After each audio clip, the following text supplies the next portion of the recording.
As a gynaec હું બધી જ ન્યૂ મોમ્સને એ કહેવા માંગુ છું કે ડિલિવરી પછી આ 4 વસ્તુની ચિંતા બિલકુલ ના કરવી.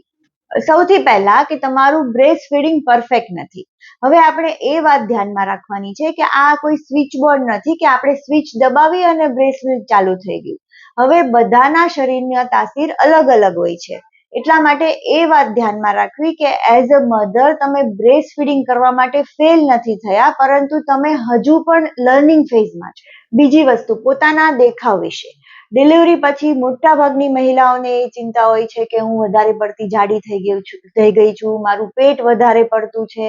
હવે તમે એ વાત સમજો કે જો પ્રેગ્નન્સી દરમિયાન તમારા પેટને વધવા માટે જેમ 9 મહિનાનો સમય લાગ્યો હતો, એ જ રીતે એને નોર્મલ થતા પણ સમય લાગશે. અને હવે આ કોઈ ટ્રેન તો નથી કે જેને આપણે ટાઈમ લિમિટ સુધીમાં પકડવી પડશે. સો પ્લીઝ તમારી જાતને થોડોક સમય આપો. ત્રીજી વસ્તુ, ડિલિવરી પછી થતો ડિસ્ચાર્જ અને બ્લીડિંગ જે નોર્મલ કરતા થોડોક વધારે સમય સુધી રહે છે, કેમ કે તમારું જે યુટ્રસ છે, તમારી કોથળી એ નોર્મલ થવા માટે ટ્રાય કરે છે. એના માટે ગભરાવાની બિલકુલ જરૂર નથી, એ એકદમ નોર્મલ જ છે. પરંતુ જો ડિસ્ચાર્જ ફાઉલ સ્મેલિંગ થતો હોય અથવા તો વધારે પડતું બ્લીડિંગ થતું હોય તો તમારે તમારા ગાયનેક ડોક્ટરને જરૂરથી બતાવવું જોઈએ. ને ચોથી વસ્તુ, બીજા ઉપર ડિપેન્ડન્ટ રહેવું.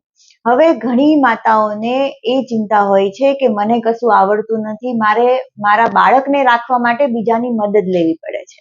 હવે તમે સમજો, એક નવજાત બાળકને રાખવા માટે એ એક માણસનું કામ નથી, અને આ દુનિયામાં કોઈ પણ માણસ બધું જ શીખીને નથી આવતું.